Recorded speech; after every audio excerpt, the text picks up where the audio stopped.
Hey everybody, what's going on? Hexlex here. I got another Master Duel video for you. So today we're going to be coming back to Mathmech once again, and much like Sword Soul Tinny, which we recently covered, Mathmech is actually going to be one of those decks that I looked over for the start of this new season to see what kind of updates I wanted to make to potentially adjust for the current and maybe upcoming meta, although tier limits are going to shift the game in such a way that, you know, it doesn't really make sense to start using that tech now. We'll wait for tier limits to come later, but for the time being, yeah, like I was saying, much like Sword Soul, this is a build that honestly I didn't think required much changing at all between the last time that we covered it and then this time now as well. And I think even last time I covered it, I was once again just using the same build. But yeah, I mean, there is some, you know, merit to the phrase, if it's not broke, don't fix it. I typically don't like that phrase because I think you should be looking to fine-tune and adjust your builds, you know, on a pretty regular and consistent basis. But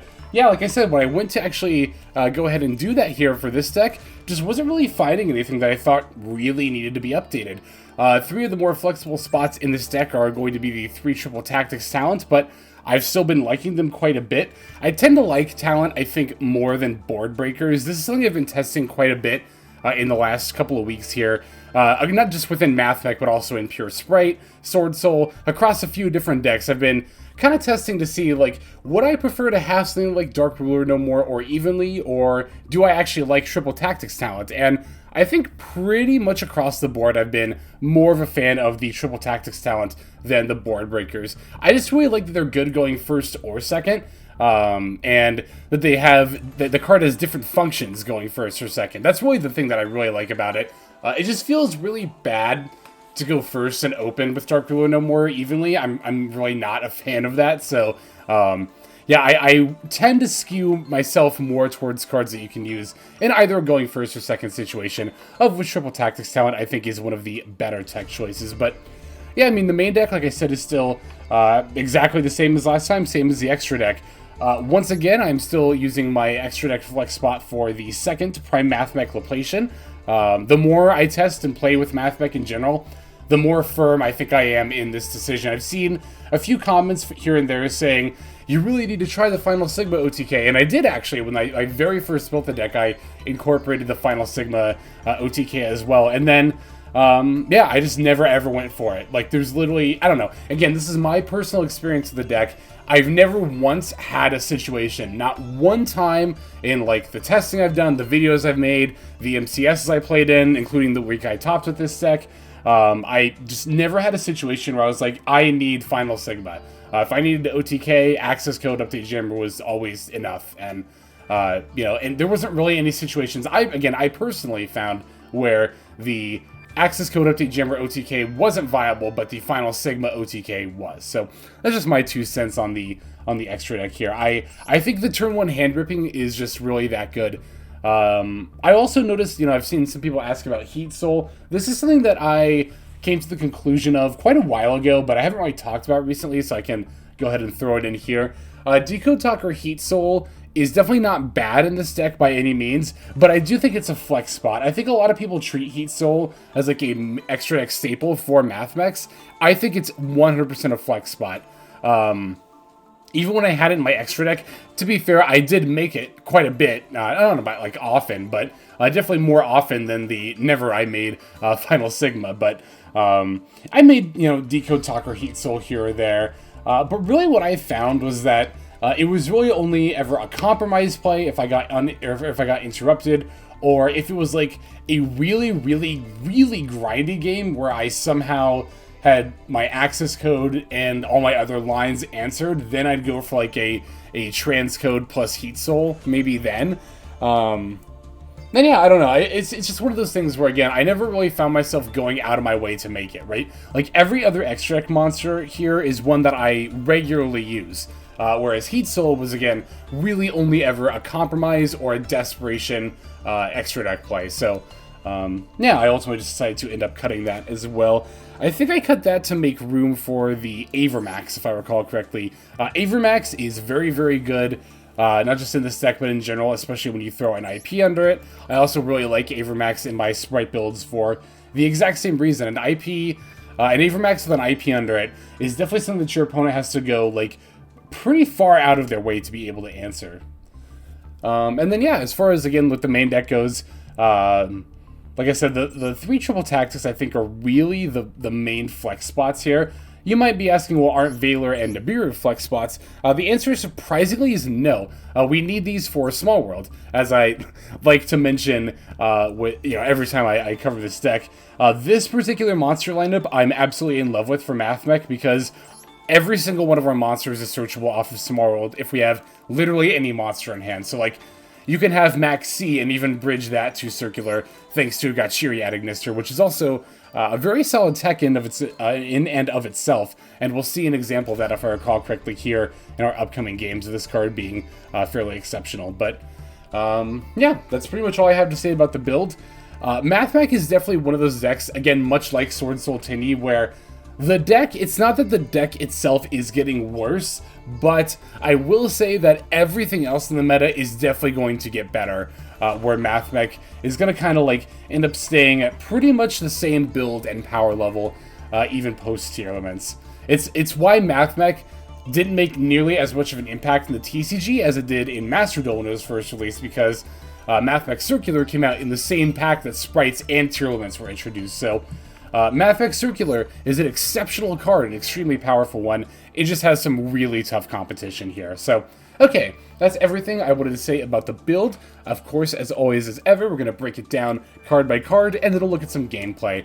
So we're playing 1 Effect Veiler, 3 Maxx, 3 Ash Blossom and Joyous Spring, 2 Mathmech Sigma, 3 Mathmech Addition, 3 Mathmech Subtraction, 3 Mathmech Diameter, 3 Mathmech Circular, 1 Gatchiri Nister, 1 Nibiru the Primal Being, 3 Cynet Mining, 1 Mathmech Equation, 3 Triple Tactics Talent, 3 Small World, 2 Call by the Grave, 1 Crossout Designator, 3 Infinite Impermanence, and then 1 Mathmech Superfactorial. There's our main deck. For the extra deck, we're on 2 Primathmech Laplacian, 2 Primathmech Alembertain, 1 Link Disciple, 1 Link Devotee, 1 Linguriboh, 1 Cyberse Wicckid, 1 Update Jammer, 1 IP Masquerena, 1 Splash Mage, 1 Transcode Talker, 1 Mechanite Crusadia Avermax, 1 Apollusa Bow of the Goddess, and then finally 1 Accesscode Talker.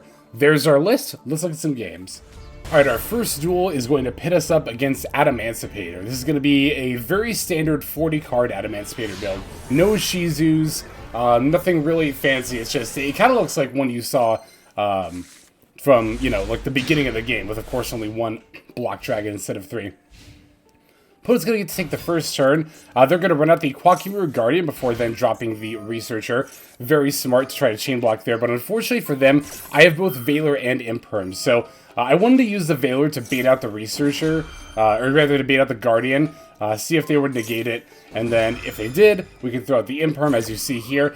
Even if they didn't, that's fine, because the Researcher will still be negated, then they'll likely have to sink into Raptite, and we can just negate that with Imperm. So very efficient way to kind of shut down our opponent on the first turn here. Looking at this hand, we have like far more than enough than we need to combo off here. Opponent's going to try to throw out a Maxx during the draw phase. Very smart on my opponent's part. This is something that I've been saying very consistently this whole season, pretty much since Triple Tactics Talent really started being super relevant in the meta when Sprites came out, is that if you're not chaining Maxx to an effect that summons, you need to do it either during the draw or standby phase, as that is going to be what leads to your, you not getting Triple Tactics talented, because that can only be used in response to an effect during the main phase. So, yeah, as soon as I throw down the Cynet Mining, the opponent's just going to concede. But for those who are wondering where the duel goes from there and how we actually get victory, all you need for victory is just the Mathmech Circular, right?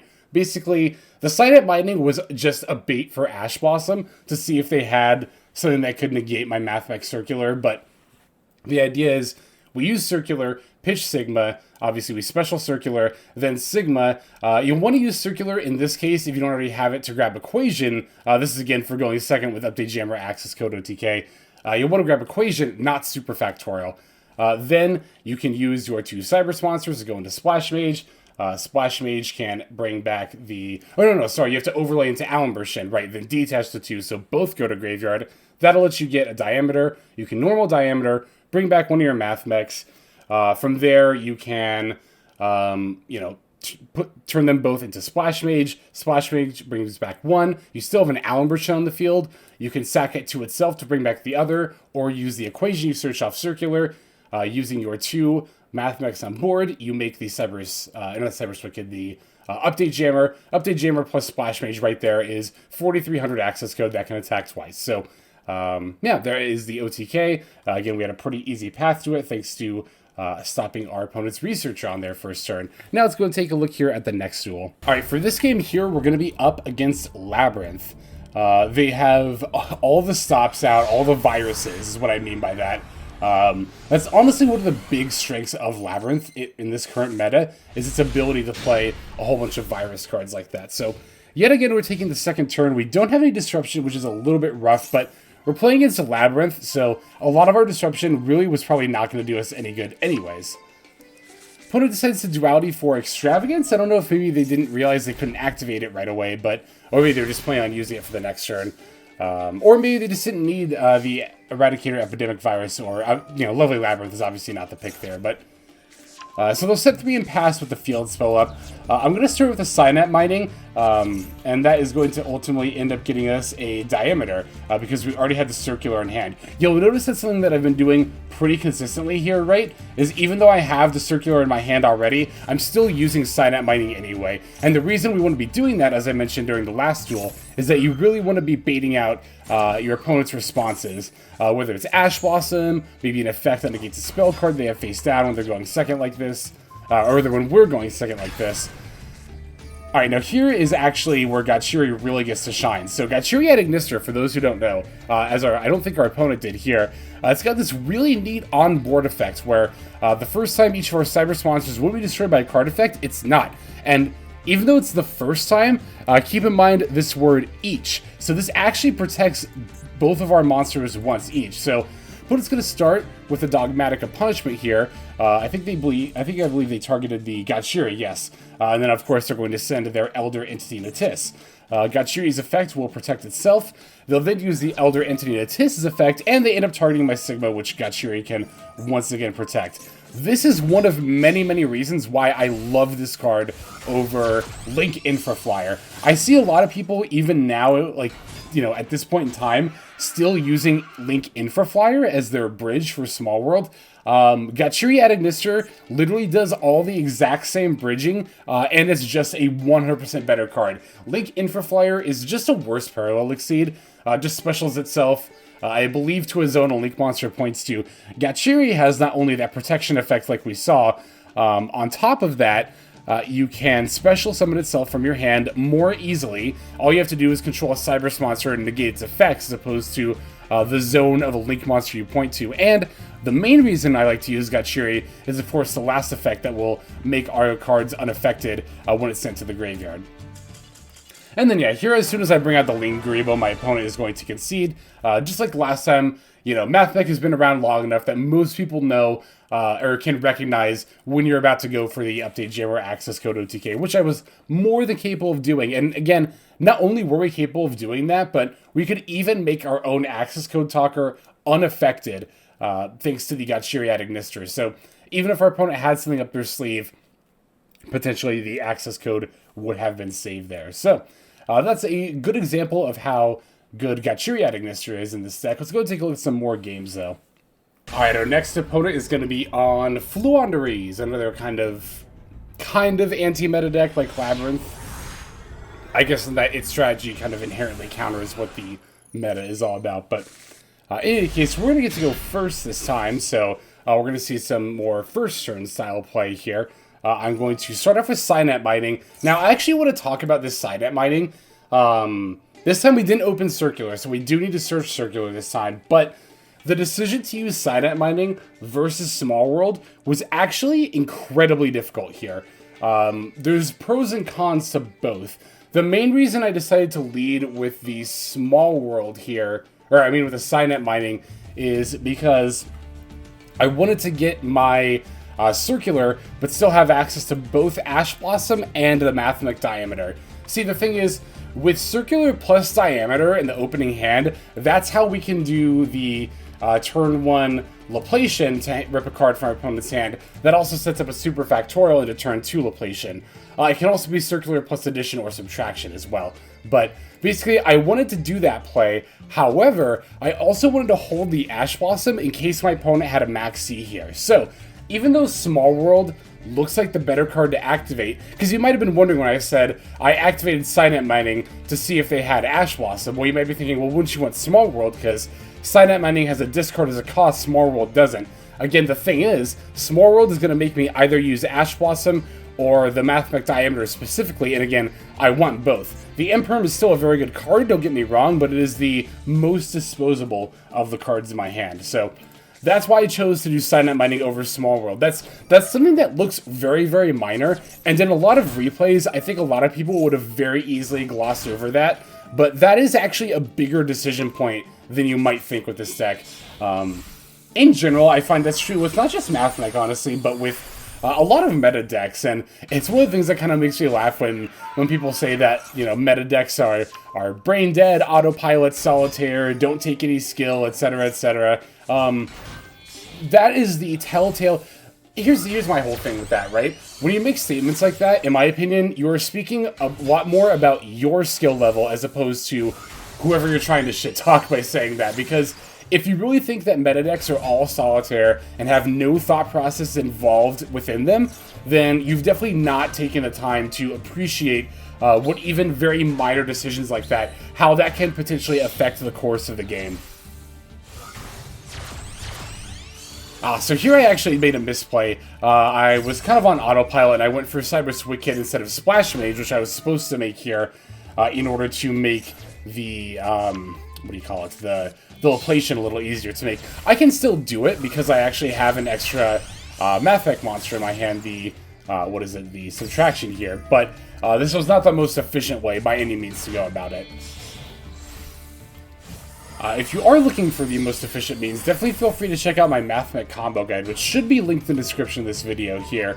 If it's not, feel free to yell at me in the comments, and I will, of course, be glad to go ahead and make sure that link is in there. But that'll show you a very clean way to get into the hand rip on turn 1. I ultimately did decide to use my Small World here in order to throw out my Diameter and grab myself an Effect Veiler. That was another thing that I kind of debated on, and I really, in hindsight, probably shouldn't have done this. This was very risky, honestly, because there's a very real chance that my opponent can play through this setup, and then I still need to have a play on my... Well, honestly, regardless of whether or not my opponent can play through this setup, I still need a play on my turn. And the Diameter was that play, so this was definitely a risky move, sending away the Diameter to grab a Veiler for Small World. You could make an argument for either case, honestly, whether you would or would not want that, but, I mean, either way, it's going to be enough for my opponent to just straight up concede here, but, yeah, I wanted to show this game, even though that was kind of just like a standard turn 1.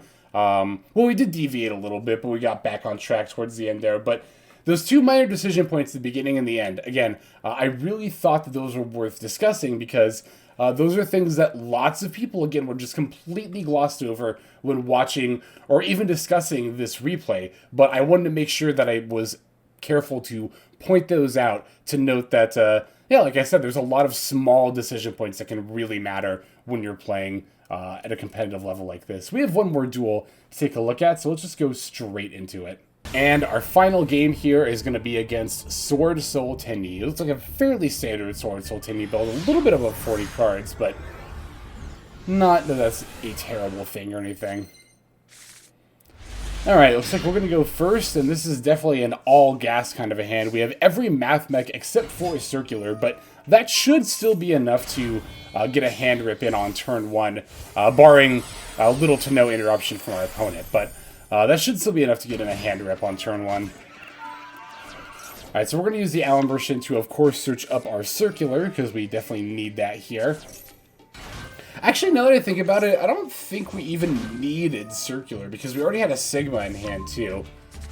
To have a turn 1 play, that is. Of course, to set up the Superfactorial, we would still have needed Circular. I guess I'm just wondering if I had searched Superfactorial instead of Alembertain.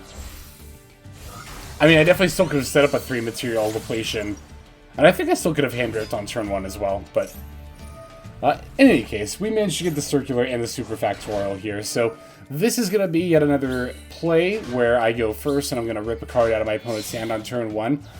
I think this is valuable for a lot of reasons. It's not just the fact that, and this is how you're kind of supposed to do it, is to make a Splash Mage here and not the Cyberse Wicckid. But yeah, this is how I like to play it, because not only are you, of course, starting your opponent off at a pretty big disadvantage by denying them one of their opening cards, but you also get some information on what your opponent's like playing as well, potentially, which I think is very, very valuable. And you really don't have to go, like, you really don't lose out on much by doing it this way, by going for this play. Really, the only thing you're missing here that's not on a standard turn 1 board is a Linguriboh, which I'm fine giving that up for a discard.